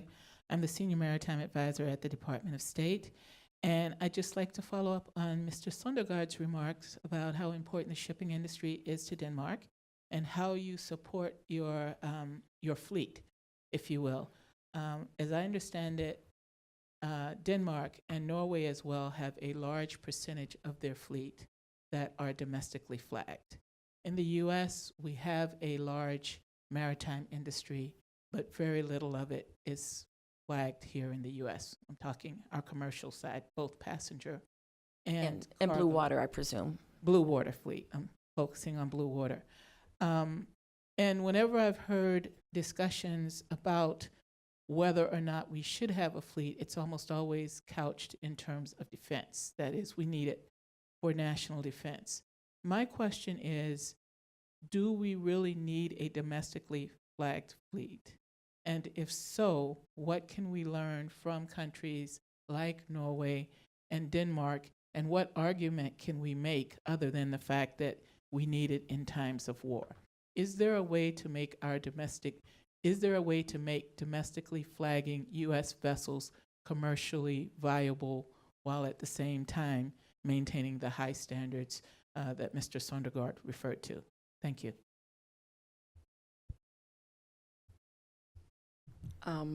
Does anybody want to take that question? Perhaps our friends from Denmark and Norway could talk about their particular interests. Yeah. now I'm talking from a Danish perspective, and I think, of course, the U.S. and Denmark, as a very small country in Scandinavia, they have different starting points. You have a bigger population, a large land area, and so on. You have well-developed technology giants, who's the front runner in many ways. As I said in the beginning, Denmark is a maritime nation and has always been a maritime nation. It's so important for our economy and for job creation and so on. And in terms of that, I think if we want to maintain this very important industry, we have to be very focused on creating the right framework conditions and helping and assisting our industry. And I think if we're not doing this, it will just push out the industry. There will be going somewhere else. There's plenty of places in this world where you can get low wage people to work for you, or get very positive or very where they give you very good conditions for doing your kinds of business. And for us, it's really important that we keep this fleet. And I think without a large domestic fleet or shipping companies in Denmark, we will lose a lot of other types of companies, and we will lose this maritime stronghold. I think so. We have the shipping industry as the core, as the center of the stronghold, but without it, we'll lose out on a number of other opportunities. So, in my opinion, for us, it's very important to have the maritime or the shipping industry and a large flagged fleet. Yes, maybe I could echo that from Norway. As I mentioned in my presentation also, it's important for us and for the government to have and maintain a strong fleet under the Norwegian flag. As Denmark, we have one Norwegian domestic flag and we have one Norwegian international flag. So we have two registries, and that was a response to all the flags of convenience that have attracted lots of international ship owners. So the Norwegian International Ship Registry is a Norwegian flag, but it's with different conditions. So, for instance, you might have foreign crews on board. There are different tax systems that is more adapted to compete in the international world. And I think that solution, at least in Norway, and I think the same goes for Denmark, has been a very good response to not all the ships flagging out, because if they flag out, you don't have the source and the base anymore to construct a full cluster and a strong maritime environment where all the different actors can thrive. So what I'm hearing is that by having your own flags and your own fleet, you can invest in your own people, have a high caliber of mariner, and have them available for many other opportunities to support your economy. Yeah, or I mean, without shipping, or talking about maritime transportation, without ships or without the shipping industry, I mean, that's what it's all about. And we will miss out on a lot of different opportunities if we don't have a large fleet or shipping industry in Denmark. It's vital. It's the center. It's the core of at least our maritime sector. Thank you. Another question from the audience. I think there was a question back there in the corner. Actually, the woman in front, and then we can go to someone else. Hi, I'm Allison Azara from the Maritime Administration, and I'd like to hear your views on sort of the human element and human infrastructure supporting blue economy and the development. There was a lot of discussion about automation. There's a lot of discussion about data and data synthesis and making products available, but these products and these data have to be used by someone. And so how do people, how do the mariners, how does training and education fit into the vision for a blue economy from the perspectives of the different agencies and countries? Well, why don't you start, Admiral? Yeah, I think there's a lot of different ways of answering that question. I'll just give you a quick example from, so NOAA provides services. We also have a little fleet that does research and mapping at sea. As far as we have to hire people to work on our ships, and there's not really a big community of practice that we can hire from. It's a really very small labor pool. We have a really hard time, hiring survey technicians, for instance, that to operate the equipment, analyze the data, work the data, and we might get people who have data experience but no sea experience, and we'll build that. So this is part of being us. We build, we do an enormous amount of training and development of people for this industry. But it has become more stark to me over the last 25 years that we're particularly maybe in the last 5 years with the decline of oil and gas domestically, that we're part of an even smaller and smaller human capital pool in the maritime industry. Thank you. So I guess to elaborate on the question, are we training to future skills needs of a growing blue economy, growing ocean economy? Yeah, go on. Okay. I can just say for Norway, we established in 2016 a forum for autonomous ships, and this forum is composed of private sector, from trade unions, from government, from different stakeholders. So they discuss how this will also affect current and future crews and personnel, because operations of ships will change. Even if they will not be all autonomous, there will be lots of things taken care of by artificial intelligence. There might be different, you might be more like a computer engineer instead of a oil machine worker. So these things there are challenges, but we try at least to address them and see them from different points of view and adapt the training systems accordingly. If it will be challenging, but we try at least to address it. Thank you. Any other questions? Ma'am, over here.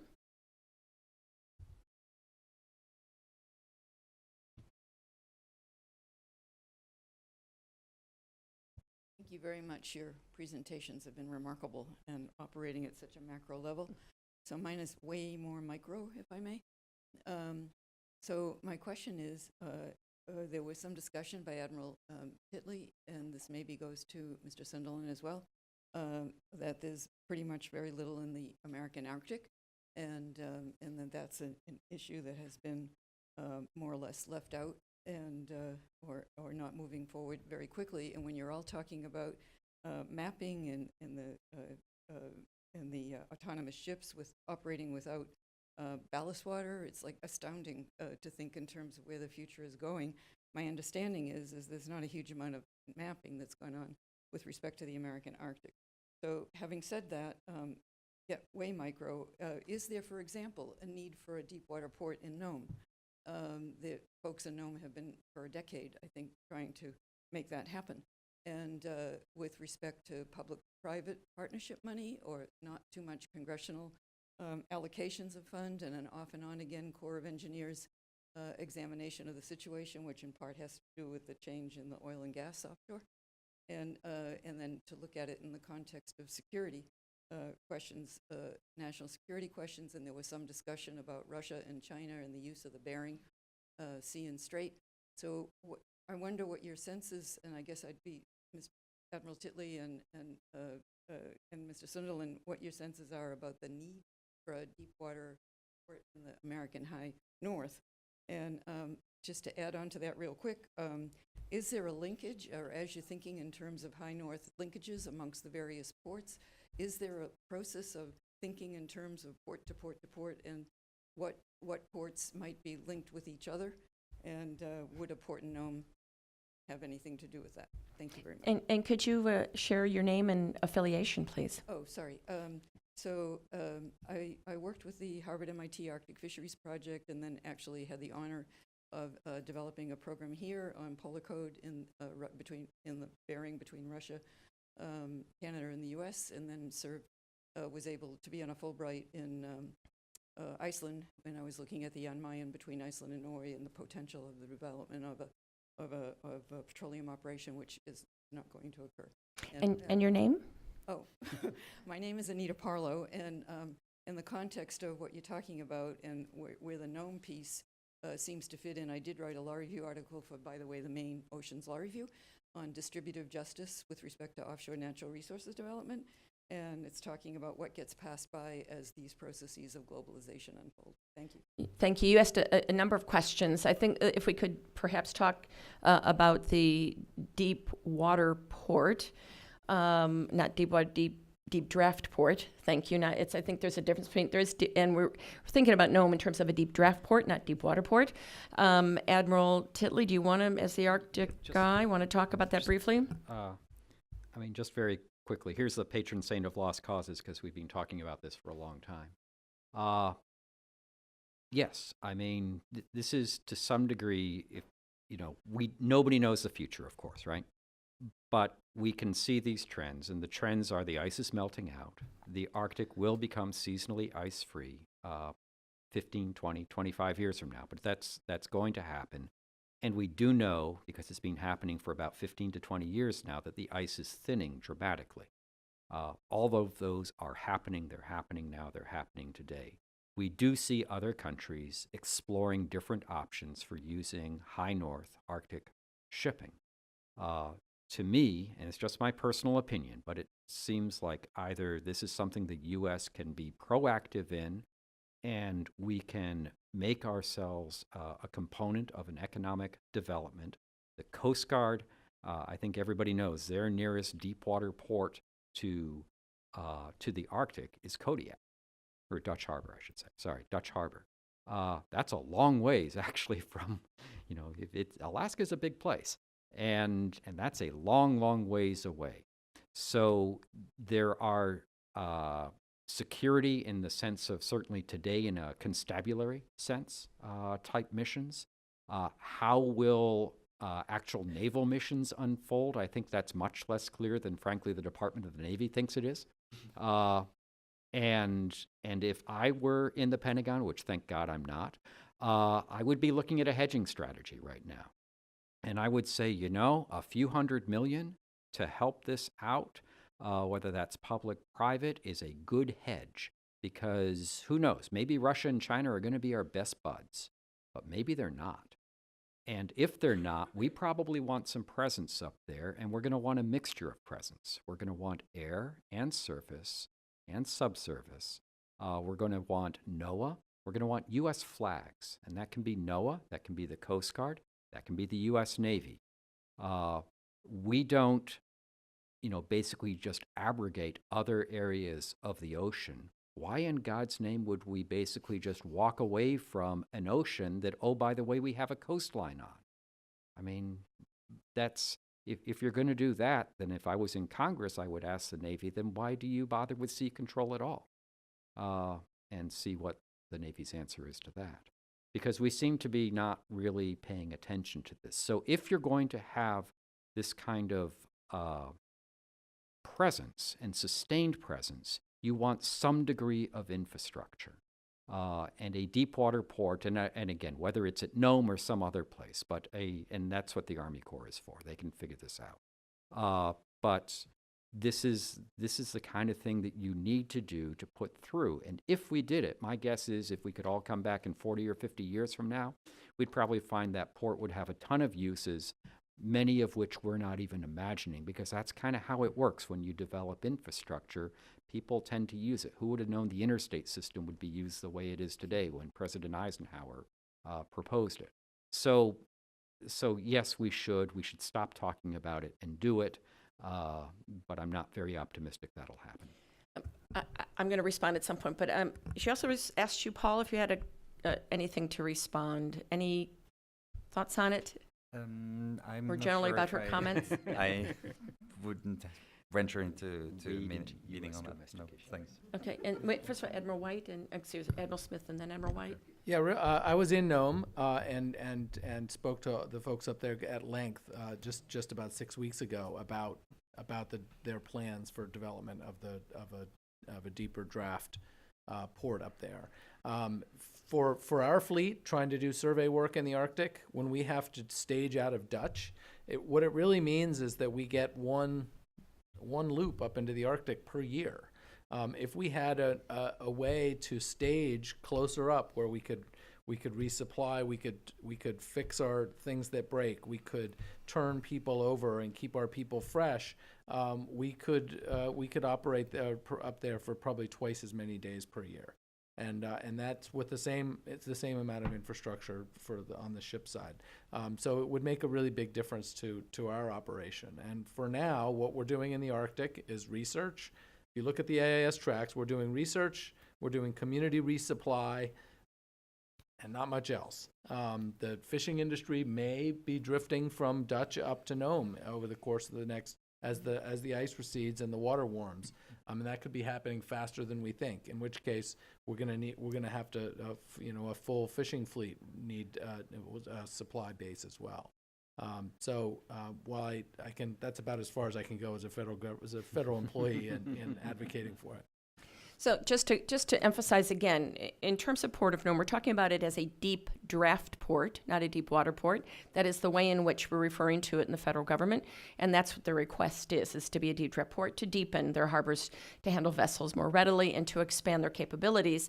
I believe that it is not really on the sidelines. It is pretty front and center with the Army Corps of Engineers and their initial research that they're doing to study the project. And I understand from Jay, our friend who represents the Port of Nome just before this, that Port of Nome was listed in the Water Resources Development Act to be a quick project into the Army, to fast track that project. It's one of a handful that can be fast tracked with, there's a limitation in how many underwater that you can put into Army Corps projects, but it is one of them. Certainly there is the consideration of where they sit relative to Port Clarence, which is a naturally deep harbor, and might also refer you to the CMTS report on infrastructure requirements and the status of infrastructure in the U.S. Arctic. We did a 2015 report on the nature and needs of infrastructure in the U.S. Arctic, and that report was just updated. We're just tweaking it for formatting and appearance and make sure that the context is correct, but that will be made available shortly on our website to update. And our observations overall since the first report was done and the recent update is that actually quite a bit is being done in the U.S. Arctic and supporting Arctic interests and ocean-related and maritime interests in the U.S. Arctic, notwithstanding, of course, that the U.S. Coast Guard may get an icebreaker. So another question in the Arctic, or I'm sorry, Admiral White, I apologize. I'll just be really quick. You've heard it's a no-brainer. Unfortunately, it's not a no-coster. So one of the reasons it's not happening is that nobody wants the bill. So, Darren, not to put you on the spot, but lock the Ocean Policy Committee folks inside of a room. Don't let them out until they come up with a strategic, costed, who's going to pay the bill plan. Senate wants it. The senators in Alaska sure as heck want it. They've been asking it for forever. So somewhere we got to break down this, I don't want the bill sort of talk, and this should be an easy priority. It's not politics. It's money, and somehow we got to break down that barrier. I think this should be an easy one to actually get done during this administration, certainly within the next Congress to actually get this done. My observation Anchorage recently was that surface Navy is becoming much more engaged. They actually had a ship up there in Anchorage. Had a ship. It was the first one. It's just the start. You might want to talk to the Navy and find out what their longer-term plan is for surface presence in the Arctic. Okay. Fair enough. Another question from the audience, please. If I want to go back to the gentleman back here, he's had his hand up for a while. Yes, please, the gentleman that was behind Alice and Azara.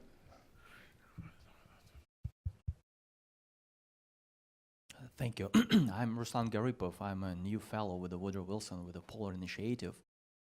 Thank you for your presentations. And you mentioned about the importance of data and different resources, especially in the Arctic region. So my question is about traditional knowledge of the local indigenous communities. So how important are they, and what role they play during the mapping or while these rapid changes in the transportation system, especially in the polar region? Thank you.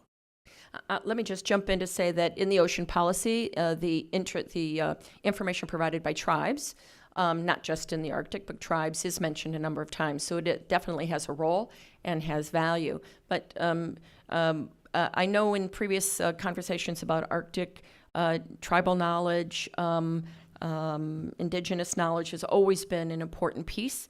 I opened it up to anybody who's dealing, whether it's U.S. Arctic or Arctic writ large, on how they engage or look at that source. Yeah, I'll touch on that. The because we haven't talked about it yet, the port access route study that laid out a sort of a recommended route for large traffic going up through the Bering Sea was developed with in consultation with the tribes and with an idea of where tribal activities, subsistence fishing, and that sort of activity was happening. In addition, we all want to engage with the tribes, but there's so many different federal agencies that have some sort of touch in the Arctic. And we all want to go there in August. That it's very difficult it would be very easy to overwhelm the same people by having a parade of people from Washington bothering them, and so we're working on ways of banding together to have engagement with the tribes without overwhelming them. And this is a bit of a challenge, but we have the tribes are also maritime customers and maritime participants, and they know where the good water is getting into their landings. We just don't have it charted that way, and so how do we sort of bridge that divide and communication to be able to involve them in the scientific effort in the Arctic, and we're working on some ways of partnering with existing coalitions to do that. In Norway and Denmark, how do you engage with local knowledge or bring local knowledge into your data or your decision making?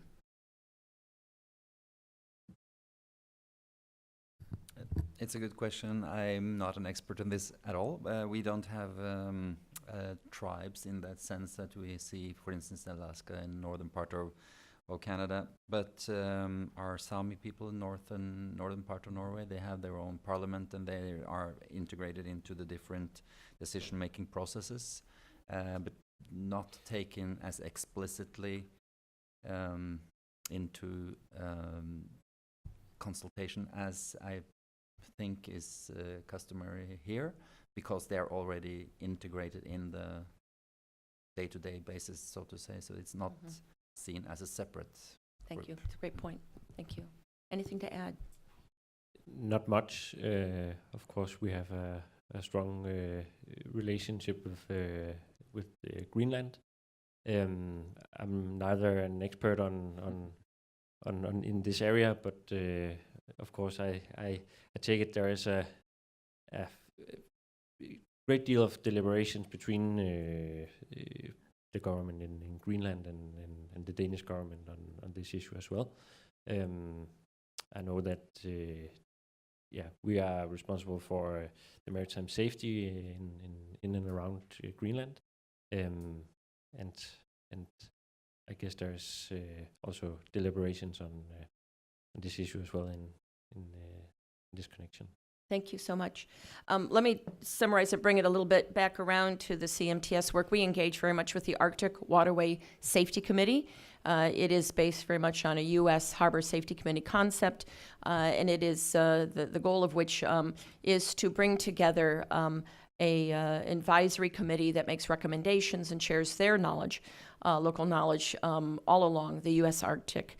And we also, with regard to trying to ensure that all federal agencies are not engaging in the same group of tribal interests at the same time in the same month in Alaska, we use our Arctic Integrated Action Team and have a large contingent of agency members, and we make sure we go around the room to talk about who's going to be there and when, and try to piggyback as much as we can.